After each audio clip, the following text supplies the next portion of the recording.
제17장. 나의 기운이 쇠하였으며 나의 날이 다하였고 무덤이 나를 위하여 준비되었구나. 나를 조롱하는 자들이 나와 함께 있으므로 내 눈이 그들의 충동함을 항상 보는구나. 청하건대 나에게 담보물을 주소서. 나의 손을 잡아줄 자가 누구리이까? 주께서 그들의 마음을 가려 깨닫지 못하게 하셨사오니 그들을 높이지 마소서. 보상을 얻으려고 친구를 비난하는 자는 그의 자손들의 눈이 멀게 되리라. 하나님이 나를 백성의 속담거리가 되게 하시니 그들이 내 얼굴에 침을 뱉는구나. 내 눈은 근심 때문에 어두워지고 나의 온 지체는 그림자 같구나. 정직한 자는 이로 말미암아 놀라고 죄 없는 자는 경건하지 못한 자 때문에 분을 내나니, 그러므로 의인은 그 길을 꾸준히 가고 손이 깨끗한 자는 점점 힘을 얻느니라. 너희는 모두 다시 올지니라. 내가 너희 중에서 지혜자를 찾을 수 없느니라. 나의 날이 지나갔고 내 계획, 내 마음의 소원이 다 끊어졌구나. 그들은 밤으로 낮을 삼고 빛 앞에서 어둠이 가깝다 하는구나. 내가 수월이 내 집이 되기를 희망하여 내 침상을 흑암에 펴놓음에, 무덤에게 너는 내 아버지라, 구더기에게 너는 내 어머니, 내 자매라 할지라도 나의 희망이 어디 있으며 나의 희망을 누가 보겠느냐? 우리가 흙 속에서 쉴 때에는 희망이 수월의 문으로 내려갈 뿐이니라.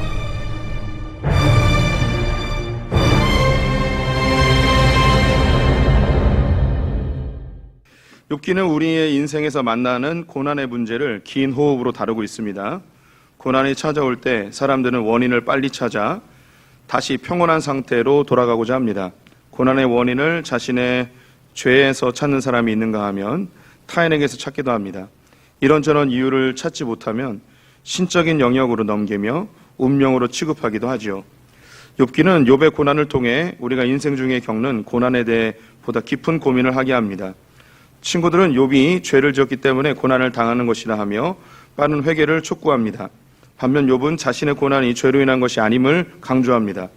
다만 자신은 다 이해하지 못하지만 하나님의 주권 속에 자신의 고난이 있음을 주장합니다. 친구들과의 첫 번째 논쟁은 끝났고 두 번째 논쟁이 시작됩니다. 엘리바스는 욥을 악인이라고 칭하며 매우 거칠게 책망하였습니다. 이런 과정에서 고난을 당한 자에게 무엇이 필요한지 욥이 이야기합니다. 위로와 중보자라고 하였습니다. 욥의 이야기를 계속 들어보죠. 1절과 2절 우리 성도님들 같이 읽어보겠습니다. 시작. 나의 기운이 쇠하였으며 나의 날이 다하였고 무덤이 나를 위하여 준비되었구나. 나를 조롱하는 자들이 나와 함께 있으므로 내 눈이 그들의 충동함을 항상 보는구나. 1번입니다. 욥은 자신에게 무엇이 준비되어 있다고 고백하나요? 무덤이 준비되어 있다고, 너무 괴로워서 죽게 되었다고 이야기하는 것이죠. 욥의 탄식 첫 번째, 무덤이 준비되었구나. 욥은 고난당하는 자에게 필요한 것이 위로와 중보자라고 고백하였습니다. 하지만 자신 앞에 놓인 것은 무덤과 자신을 조롱하는 자들 뿐이라고 고백합니다. 나는 이제 기운이 다하여 살 날이 얼마 남지 않았으니 나에게 기다리는 것은 무덤뿐이구나. 그저 나를 비웃고 조롱하는 자들만이 내 주위에 있고 그들이 나를 조롱하는 소리를 눈뜨고 바라보아야만 하는구나. 우리는 다 힘든 세상을 살아가고 있습니다. 모든 것이 다 고난입니다. 삶 자체가 고난의 연속이 아니던가요? 진작에 깨달은 석가모니는 인생은 고다라고 할 것입니다. 고수톱의 고가 아니고 괴롭다는 고입니다. 인생은 고입니다. 고난이죠. 성경은 죄로 인해 이 세상의 가시떨구가 엉겅퀴가 끊이지 않고 여인들은 자녀를 낳아 키우는 고생, 남편과의 관계 속에서의 고생을 이야기하였습니다. 남자들은 땀 흘려 수고해야 할 삶의 무게를 언급하였죠. 인생 자체가 고난의 연속입니다. 이런 수많은 고난 앞에서 누가 문제이고 무엇이 원인인가를 말하는 것 자체가 무의미하지 않을까요? 모두가 고난 속에 살아가고 있는데 서로들 누구의 탓인지를 따지고 있고 평가하고 정죄하고 제거하려 합니다. 가족 내에 고난이 발생할 수도 있습니다. 분명 누군가의 실수나 잘못이 있을 수 있죠. 그렇다고 그 원인 제공자를 없애면 문제가 완전히 해결될까요? 그렇지만도 않습니다. 또 다른 문제가 발생하게 되어 있습니다. 힘들 때, 고난이 찾아왔을 때 정말 우리에게 필요한 것이 있다면 위로와 중보자입니다. 욥은 위로가 필요했습니다. 자신을 위해 울어줄, 기도해줄, 대신에 하나님께 죄 없다고 말해줄 중보자가 필요했습니다. 그런데 자신에게는 위로는커녕 무덤만이 기다리고 있고 중보자는 고사하고 조롱하는 친구들만 곁에 있다고 탄식하고 있습니다. 우리 성도님들 인생이 고통의 연속이라는 거 다 인정이 되시죠? 삶 자체가 고난이라는 거 다 우리는 알고 있습니다. 고난이 찾아오면 우리는 빨리 평온해지고 싶어 합니다. 평온해지는 방법으로 원인을 찾아내서 제거하거나 해결하면 이 고난이 없어질 거라고 생각을 합니다. 그래서 고난의 원인을 어떻게든 찾으려 하죠. 근데 대부분의 이 고난들이 관계 속에서 일어나는 것이 많고 사람으로 기인한 고난들이 매우 많이 있습니다. 그러다 보니까 누군가를 탓하기도 하고요. 자기 자신을 탓할 때도 있죠. 그리고 누군가를 탓할 수 없으면 나라님이라도 탓하고 하나님을 탓하기도 합니다. 그렇다고 해서 탓하고 욕하고 제거한다고 해서 내 고난이 사라지는가, 잠시 없어지는 듯하지만 또 다른 고난이 우리를 괴롭히는 것을 늘 보게 됩니다. 그때마다 이 고난의 원인을 찾아 제거한다면 이 세상은 혼란의 연속이 될 것 같습니다. 그래서 오히려 성경은 고난의 원인을 찾는 것보다 고난 당하는 자들을 위하여 위로하고 기도하고 중보자가 되어주기를 우리에게 요구하고 있죠. 그래서 성경은 우리의 삶이 고난이라는 것을 확정합니다. 그리고 죄로 인한 것이라고 확정을 하고 이 고난이 나의 죄 때문이기도 하고 타인의 죄 때문이기도 하고 사회 구조적인 죄 때문이기도 하고 우리가 이유를 알 수 없는 인류 전체의 어떤 죄의 영향력 속에서 그런 고난이 올 수도 있어요. 이걸 아예 확증을 한 거죠. 그 다음에 이 죄는 우리가 어떻게 해결할 수가 없습니다. 우리는 우리의 힘으로 절대 죄를 해결할 수 없는 존재라는 것 우리가 복음을 통해서 늘 배우시죠. 이 세상의 고난은 죄로 인한 것이고 이 죄의 문제를 우리가 해결할 수가 없습니다. 우리 힘으로 해결할 수가 없습니다. 좀 개선은 할 수 있겠죠. 근데 못해요. 근데 우리가 할 수 있는 게 있습니다. 고난 당하는 자를 위하여 위로하고 기도하는 것은 우리가 할 수 있습니다. 성경은 그래서 서로 위로하라, 서로 격려하라는 말을 수없이 많이 하는 거죠. 욥기는 우리의 인생에서 만나는 고난의 문제를 긴 호흡으로 다루고 있습니다. 고난이 찾아올 때 사람들은 원인을 빨리 찾아 다시 평온한 상태로 돌아가고자 합니다. 고난의 원인을 자신의 죄에서 찾는 사람이 있는가 하면 타인에게서 찾기도 합니다. 이런저런 이유를 찾지 못하면 신적인 영역으로 넘기며 운명으로 취급하기도 하죠. 욥기는 욥의 고난을 통해 우리가 인생 중에 겪는 고난에 대해 보다 깊은 고민을 하게 합니다. 친구들은 욥이 죄를 지었기 때문에 고난을 당하는 것이라 하며 빠른 회개를 촉구합니다. 반면 욥은 자신의 고난이 죄로 인한 것이 아님을 강조합니다. 다만 자신은 다 이해하지 못하지만 하나님의 주권 속에 자신의 고난이 있음을 주장합니다. 친구들과의 첫 번째 논쟁은 끝났고 두 번째 논쟁이 시작됩니다. 엘리바스는 욥을 악인이라고 칭하며 매우 거칠게 책망하였습니다. 이런 과정에서 고난을 당한 자에게 무엇이 필요한지 욥이 이야기합니다.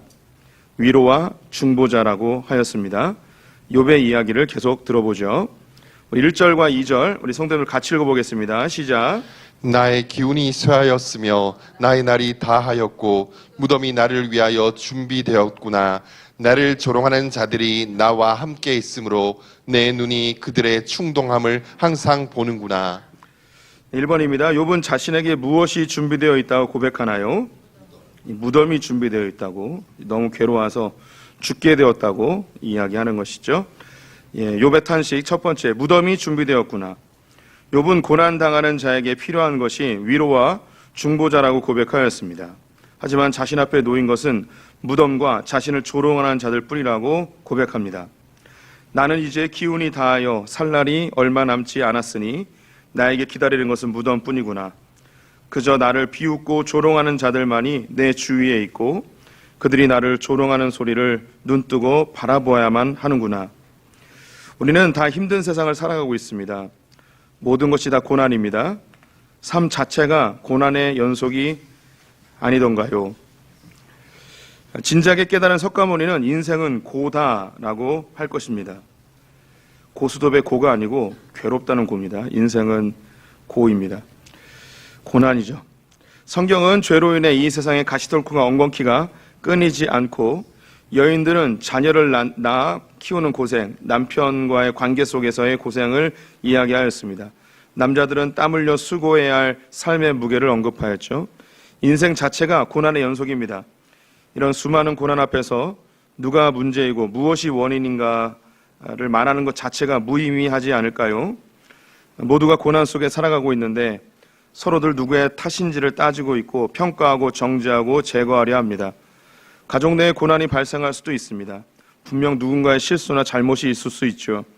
그렇다고 그 원인 제공자를 없애면 문제가 완전히 해결될까요? 그렇지만도 않습니다. 또 다른 문제가 발생하게 되어 있습니다. 힘들 때, 고난이 찾아왔을 때 정말 우리에게 필요한 것이 있다면 위로와 중보자입니다. 욥은 위로가 필요했습니다. 자신을 위해 울어줄, 기도해줄, 대신에 하나님께 죄 없다고 말해줄 중보자가 필요했습니다. 그런데 자신에게는 위로는커녕 무덤만이 기다리고 있고 중보자는 고사하고 조롱하는 친구들만 곁에 있다고 탄식하고 있습니다. 우리 성도님들 인생이 고통의 연속이라는 거 다 인정이 되시죠? 삶 자체가 고난이라는 거 다 우리는 알고 있습니다. 고난이 찾아오면 우리는 빨리 평온해지고 싶어 합니다. 평온해지는 방법으로 원인을 찾아내서 제거하거나 해결하면 이 고난이 없어질 거라고 생각을 합니다.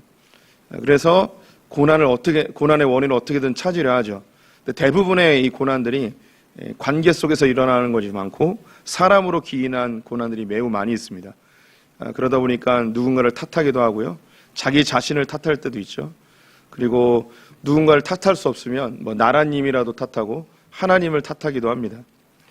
그렇다고 해서 탓하고 욕하고 제거한다고 해서 내 고난이 사라지는가, 잠시 없어지는 듯하지만 또 다른 고난이 우리를 괴롭히는 것을 늘 보게 됩니다. 그때마다 이 고난의 원인을 찾아 제거한다면 이 세상은 혼란의 연속이 될 것 같습니다. 그래서 오히려 성경은 고난의 원인을 찾는 것보다 고난 당하는 자들을 위하여 위로하고 기도하고 중보자가 되어주기를 우리에게 요구하고 있죠. 그래서 성경은 우리의 삶이 고난이라는 것을 확정합니다. 그리고 죄로 인한 것이라고 확정을 하고 이 고난이 나의 죄 때문이기도 하고 타인의 죄 때문이기도 하고 사회 구조적인 죄 때문이기도 하고 우리가 이유를 알 수 없는 인류 전체의 어떤 죄의 영향력 속에서 그런 고난이 올 수도 있어요. 이걸 아예 확증을 한 거죠. 그 다음에 이 죄는 우리가 어떻게 해결할 수가 없습니다. 우리는 우리의 힘으로 절대 죄를 해결할 수 없는 존재라는 것 우리가 복음을 통해서 늘 배우시죠. 이 세상의 고난은 죄로 인한 것이고 이 죄의 문제를 우리가 해결할 수가 없습니다. 우리 힘으로 해결할 수가 없습니다. 좀 개선을 할 수 있겠죠. 근데 못해요. 근데 우리가 할 수 있는 게 있습니다. 고난 당하는 자를 위하여 위로하고 기도하는 것은 우리가 할 수 있습니다. 성경은 그래서 서로 위로하라, 서로 격려하라는 말을 수없이 많이 하는 거죠. 3절, 4절 같이 읽어보겠습니다. 시작. 청하건대 나에게 담보물을 주셔서 나의 손을 잡아줄 자가 누구리이까? 주께서 그들의 마음을 가리어 깨닫지 못하게 하셨사오니 그들을 높이지 마소서. 2번입니다. 욥은 하나님께 무엇을 달라고 외치고 있나요? 담보물을 달라고 이야기하고 있습니다. 번역이 조금 어렵긴 한데요. 해설을 읽어보겠습니다. 욥의 탄식 두 번째, 나에게 담보물을 주소서. 욥은 자신의 고난 앞에 비난과 평가를 하고 있는 친구들에 대한 원망을 하나님께 쏟아냅니다. 주님, 제발 내가 죄 없다는 증거물을 주시옵소서. 아무도 나의 손을 잡아주지 않습니다. 주님께서 저들의 마음을 가리셔서 깨닫지 못하고 교만한 말만 해대고 있습니다. 절대 저들이 틀렸다고 말해 주소서. 욥의 친구들이 다 떠났습니다. 아내마저도 하나님을 저주하며 떠나버렸죠. 온몸에 종기가 나서 고통스럽게 죽어가고 있는 욥에게는 아무도 없었습니다. 친구들이 먼 곳에서 찾아와 감사했습니다. 하지만 그들의 입에서는 정죄와 판단만 있을 뿐 위로는 없었습니다. 욥의 고난이 죄 때문이라고 정죄하는 그들은 말이 욥의 마음을 정죄하는 그들의 말이 욥의 마음을 더욱 힘들게 하였습니다. 욥은 하나님께 호소하고 있습니다. 하나님, 내가 죄 없다는 것을 주님이 입증 좀 해주세요. 아무도 내 편이 없습니다. 저놈들이 틀렸음을 확인해 주세요. 우린 모두가 다 위로가 필요합니다. 위로자들이 되어야 합니다. 욥이 간절히 소망합니다. 저들이 틀렸고 아무도 나를 잡아주는 사람 없습니다. 철저하게 고립되고 외로운 욥을 발견하죠. 5절부터 9절까지 교독해 보겠습니다. 제가 먼저 읽습니다. 보상을 얻으려고 친구를 비난하는 자는 그의 자손들의 눈이 멀게 되리라. 하나님이 나를 백성의 속담거리가 되게 하시니 그들이 내 얼굴에 침을 뱉는구나. 내 눈은 근심 때문에 어두워지고 나의 온 지체는 그림자 같구나. 정직한 자는 이로 말미암아 놀라고 죄 없는 자는 경건하지 못한 자 때문에 분을 내나니. 그러므로 의인은 그 길을 꾸준히 가고 손이 깨끗한 자는 점점 힘을 얻느니라. 3번입니다. 욥은 하나님이 자신을 무엇으로 만들어 버렸다고 하였나요? 속담거리로 만들었다고 하였습니다. 하나님이 나를 백성의 속담거리가 되게 하시니. 욥의 탄식 세 번째입니다.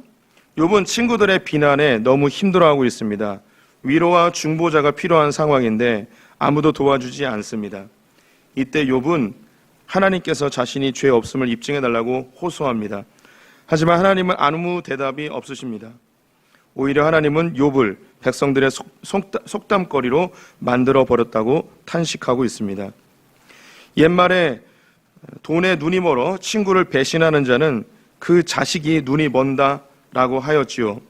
내 자식들이 다 죽었으니 하나님이 내 죄 때문에 이렇게 되었다고 친구들이 내 얼굴에 침을 뱉는구나.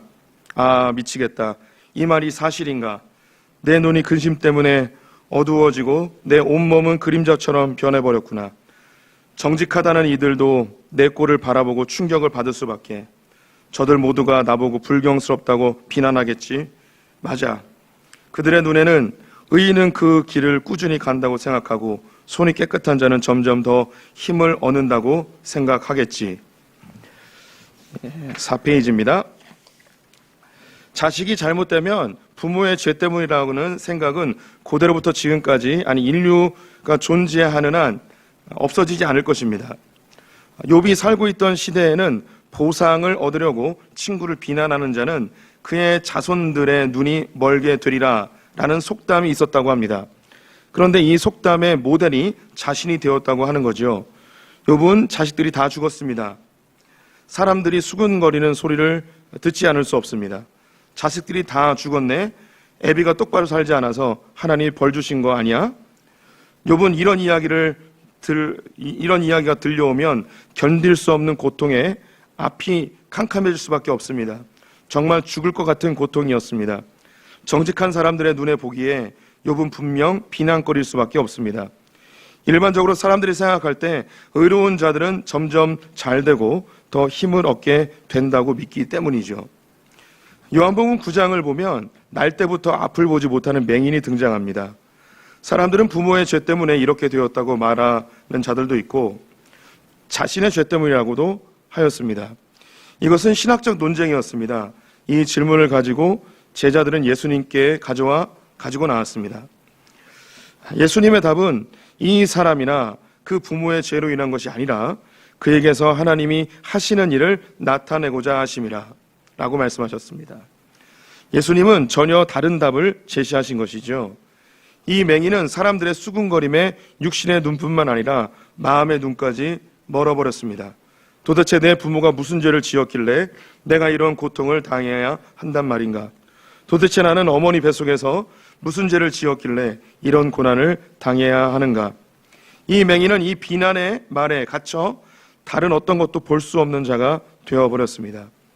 이때 예수님은 육신의 눈을 뜨게 해준 것뿐만 아니라 완전히 새로운 삶의 눈을 뜨게 하셨습니다. 하나님이 하시는 위대한 일을 위해 이 고난이 허락되었다. 이 말은 그림자와 같은 삶을 살던 한 영혼을 살리는 말이 됩니다. 그리고 우리에게 이렇게 말씀하십니다. 요한복음 9장 말씀을 성도님들 읽어봐 주십시오. 시작. 예수께서 이르시되 내가 심판하러 이 세상에 왔으니 보지 못하는 자들은 보게 하고 보는 자들은 맹인이 되게 하려 함이라 하시니 바리새인 중에 예수와 함께 있던 자들이 이 말씀을 듣고 우리되 우리도 맹인인가? 예수께서 이르시되 너희가 맹인이 되었더라면 죄가 없으려니와 본다고 하니 너희 죄가 그대로 있느니라. 네, 욥이 자신의 눈이 멀었다고 이야기합니다. 그리고 자신은 그림자처럼 되어버렸다고 이야기합니다. 그림자는 자유롭게 돌아낼 수가 없죠. 어떤 물체에 매여 있습니다. 사람의 그림자는 사람과 꼭 붙어 있게 되어 있죠. 자유롭지 못한 상태를 그림자라고 표현한 것이고 죽음의 상태를 그림자라고도 표현합니다. 근데 욥이 표현하는 것 중에 내가 눈이 멀었다, 앞을 보지 못하겠다라는 거예요.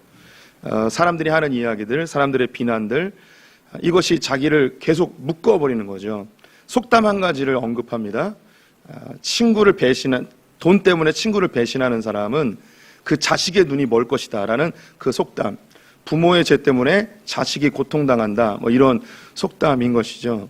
이런 이야기들을 사람들이 지나가면서 하는 거예요.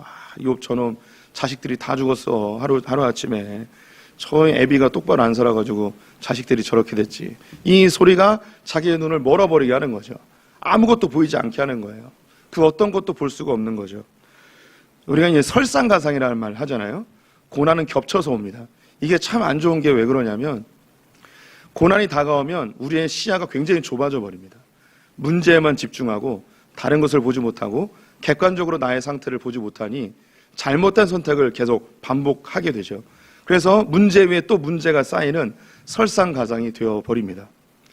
여기서 완전히 묶여버려요. 근데 우리가 어떤 그 갑작스럽게 만나는 고난에 앞이 캄캄하게 되는 상황뿐만 아니라 우리가 오랫동안 가지고 있는 우리의 상처나 트라우마나 컴플렉스나 이런 것도 우리의 눈을 완전히 막아버립니다. 오늘 본문에 앞을 보지 못하는 오늘 요한복음 9장에 날 때부터 앞을 보지 못하는 맹인이 있었죠. 사람들이 계속 이야기하는 게 뭐냐면 부모가 죄를 져서 앞을 보지 못한다. 혹은 이놈이 죄를 져서 앞을 보지 못한다. 이 죄로 이 사람의 두 발목 그리고 두 팔을 완전히 차코에 채워버렸습니다. 육신의 눈이 안 보이는 것뿐만 아니라 자기 삶의 미래를 전혀 꿈꿀 수 없는 영적인 눈까지 다 막아버린 거죠. 예수님이 육신의 눈뿐만 아니라 이 영적인 눈도 열어주세요. 너 부모의 죄도 아니고 네 죄도 아니야. 네가 당하고 있는 이 고난, 네가 당하고 있는 이 삶의 시련들, 하나님이 이것을 통해서 더 놀라운 새로운 일을 하실 계획을 가지고 계셔. 예수님께서 하시는 게 우리의 영적인 눈을 여셔서 완전히 새로운 걸 보게 하시는 것이죠.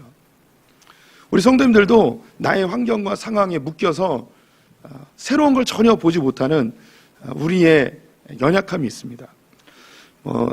우리 IMF 이후에 한국 사회뿐만 아니라 교회에도 많이 유행됐던 말이 패러다임 시프트라고 하죠.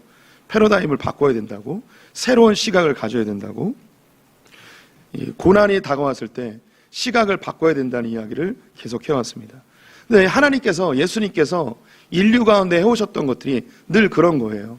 육신의 눈으로 바라보는 우리 인생이 아니라 하나님의 관점으로 우리의 시각의 전환을 좀 하라는 거죠. 이 요한복음 9장에 앞을 보지 못하는 이병인, 나중에 실로암 물가에서 눈을 씻게 되는데 이 사건을 통하여서 예수님이 해주고 싶었던 말이 뭐냐, 너희들이 제대로 보고 있다고 이야기하고 판단하고 정지하고 하나님이 하실 일을 전혀 기대하지 못하고 육신의 눈을 가지고도 새로운 것, 하나님이 하실 일을 바라보지 못하는 너희들이 진짜 맹인이다 라고 이야기하고 있습니다. 우리 성도님들이 우리의 인생 가운데 하나님이 어떻게 역사하실지 하나님의 눈을 가져야 돼요. 눈이 열려야 돼요.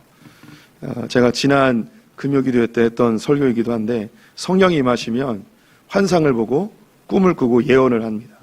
환상이 나오죠. 이 환상은 희끄부리한 거, 뭐 천사들 날아다니는 거 이런 게 환상이 아니고 인간의 눈이 아니라 하나님의 관점으로 보는 것을 환상이라 이야기합니다. 인간의 눈으로 볼 수 없는 하나님의 눈으로 볼 수 있는 것을 환상이라 이야기하는 거죠. 성령이 내 안에 임하시면 지금까지 내 육신으로 바라보던 것들이 열리고 주님의 관점으로 우리의 삶, 이 세상을 그리고 우리 있는 지체들을 바라볼 수 있게 됩니다.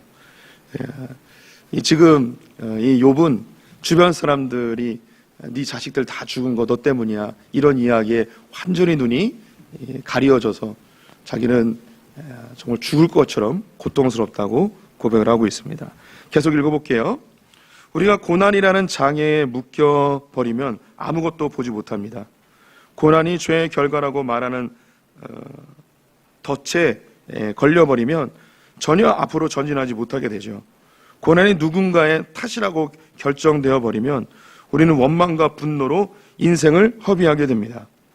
이런 우리에게 주님이 찾아오셔서 우리의 모든 죄의 문제를 해결해 주셨음을 선포하십니다.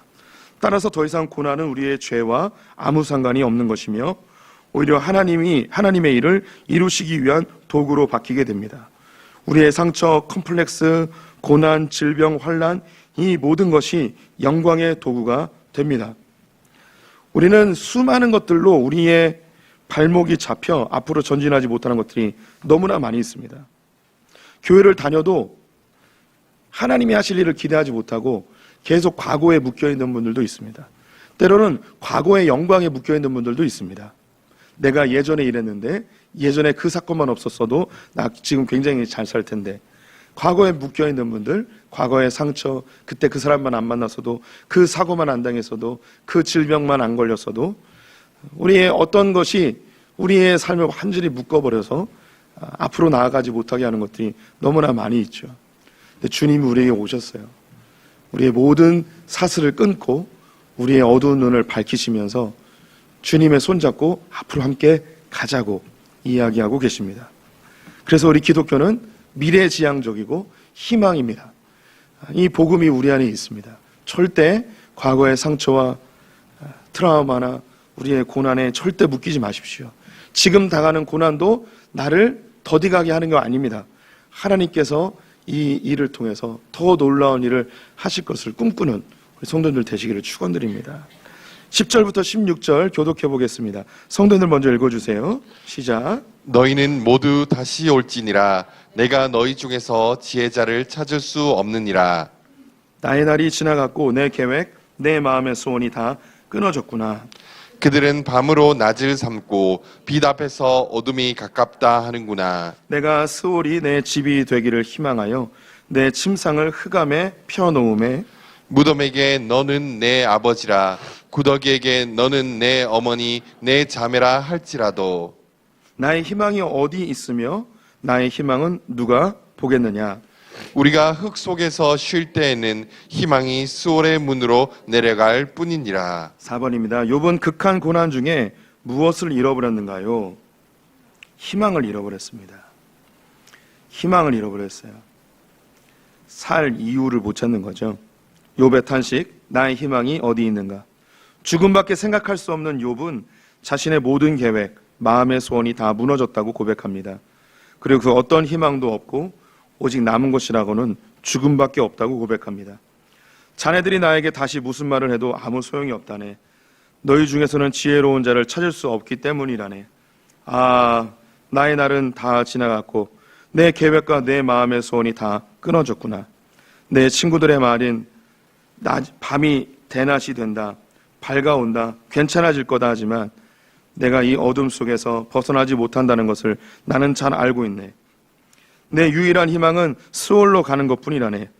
그 어둠 속에 나의 침상을 펴놓고 무덤에서 너는 내 아버지라, 내 시체를 파먹는 구더기에게 너는 내 어머니, 내 자매라 하겠지. 나의 희망이 어디 있는가? 나에게 누가 희망을 발견하겠는가? 희망을 가지고 스올의 문까지 내려가겠는가? 희망도 나도 함께 흙으로 보내지겠지. 욥은 이미 자신의 상황이 사람들에게는 죄 지은 자의 처참한 말로로 각인된 상태에서 모든 것을 포기한 상태입니다. 욥은 친구들에게 다시 도전합니다. 너희는 모두 다 올지니라. 너희는 모두 다시 올지니라. 욥은 친구들이 무슨 이야기를 해도 듣지 않겠다는 기세입니다.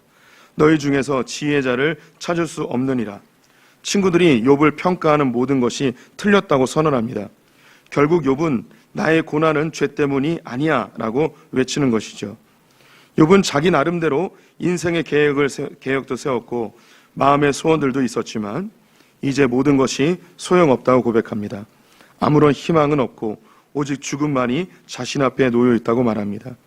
조금만 참아 괜찮아질 거야. 새벽이 오기 전에 가장 어둡다고 하잖아. 겨울이 지나면 반드시 봄이 오게 되어 있어.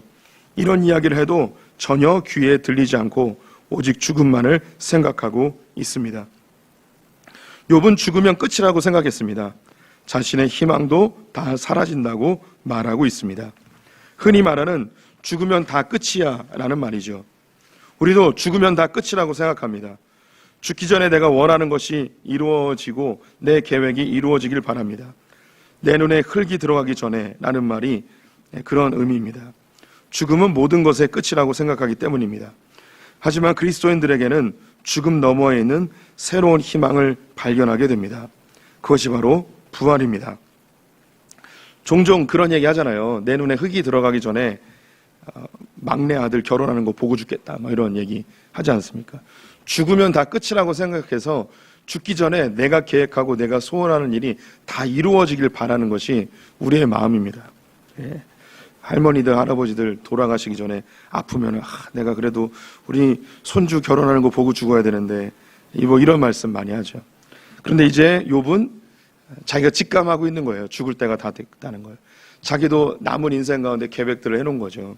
자식 결혼하는 거, 손주들 결혼하는 거, 집도 사는 거, 여러 가지 계획을 해놨는데 이제 이 계획과 내 마음의 소원이 다 물거품이 돼버린 상태에서 이제 남은 것이라고는 죽음을 기다리는 것뿐이라고 완전히 포기한 상태로 희망이 없다. 나는 이제 아무런 소망이 없다라고 고백하고 있습니다. 그런데 우리 크리스찬들은 죽음이 끝이 아닙니다. 죽음 이후에 부활이 있는 거죠. 욥은 부활을 알지 못했습니다. 근데 우리는 부활을 알고 있죠. 마저 읽겠습니다. 욥과 똑같은 삶을 살았던 예수 그리스도, 이유도 알 수 없는 고난 속에 던져졌습니다. 사람들에게 죄인이라는 조롱을 받으며 십자가에 발가벗겨져 달려 죽었습니다. 나의 하나님 어찌하여 나를 버리시나이까. 울부짖지만 그 하나님은 아무런 응답이 없으십니다. 자신이 죽어야 하는 이유라도 알고 싶은 부르짖음에 아무 말씀도 하지 않으셨습니다. 다 이해하지는 못하지만 하나님의 주권에 순종하며 십자가의 길을 걸었지만 들려오는 소리는 모욕과 조롱뿐이었습니다. 옆구리로 뚫고 들어온 창은 콩팥과 내장을 찢어버렸습니다. 날카로운 채찍으로 떨어져 나간 살점 사이로 벌써 파리떼가 달려듭니다. 이제 끝인가요? 희망은 다 사라진 것인가요? 그렇지 않습니다. 그분은 부활하셨습니다. 고린도전서 15장 말씀 같이 읽어보겠습니다. 만일 죽은 자의 부활이 없으면 그리스도도 다시 살아나지 못하셨으리라. 그리스도께서 만일 다시 살아나지 못하셨으면 우리가 전파하는 것도 헛것이요 너희 믿음도 헛것이며. 우리 그리스도인들의 믿음의 핵심에는 부활이 있습니다. 우리가 살면서 이루지 못한 것들, 또 계획했는데 성취하지 못한 것들 많이 있을 수 있죠. 그러면 죽으면 다 끝이라고 생각하지만 하나님께서 주신 그 소망과 꿈은 절대 끝나지 않습니다.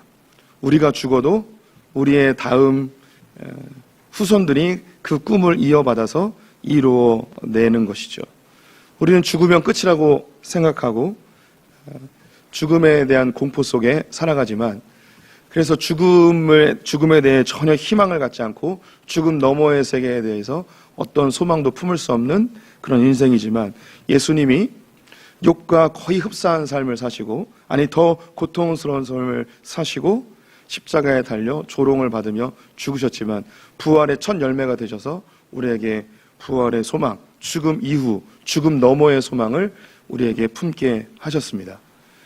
이게 얼마나 큰 축복인지 모릅니다. 죽음 이후의 세계를 꿈꿀 수 있는, 그리고 그것이 확실한 증거로 갖고 있는 그런 종교 기독교밖에 없습니다. 베드로전서의 말씀 같이 읽어보겠습니다. 시작. 우리 주 예수 그리스도의 아버지 하나님을 찬송하리로다. 그의 많으신 긍휼대로 예수 그리스도를 죽은 자 가운데서 부활하게 하심으로 말미암아 우리를 거듭나게 하사 산 소망이 있게 하시며 썩지 않고 더럽지 않고 쇠하지 아니하는 유업을 있게 하시나니 곧 너희를 위하여 하늘에 간직하신 것이라. 아멘. 예수 그리스도께서 죽은 자 가운데서 부활하심으로 우리에게 산 소망이 되셨습니다. 우리는 희망과 소망이 있습니다. 죽음 이후의 세계가 우리에겐 분명히 손에 잡혀 있습니다. 욥이 보지 못했던, 욥이 전혀 꿈꾸지 못했던 그 부활의 세계, 이게 우리 성도님들의 마음속에 그리고 확실한 증거로 우리에게 있음이 너무너무 감사합니다. 성도님들, 죽음은 끝이 아닙니다. 그리고 아무리 괴롭고 힘들어도, 아무런 친구가 없는 것 같아도 우리의 위로자, 중보자, 원더풀 카운셀러이신 예수 그리스도가 우리와 함께 있습니다. 그분으로 인하여서 소망을 가지고 죽음 이후에도 부활의 소망으로 살아내는 우리 소풍의 성도들 되시기를 축원드립니다. 기도하겠습니다.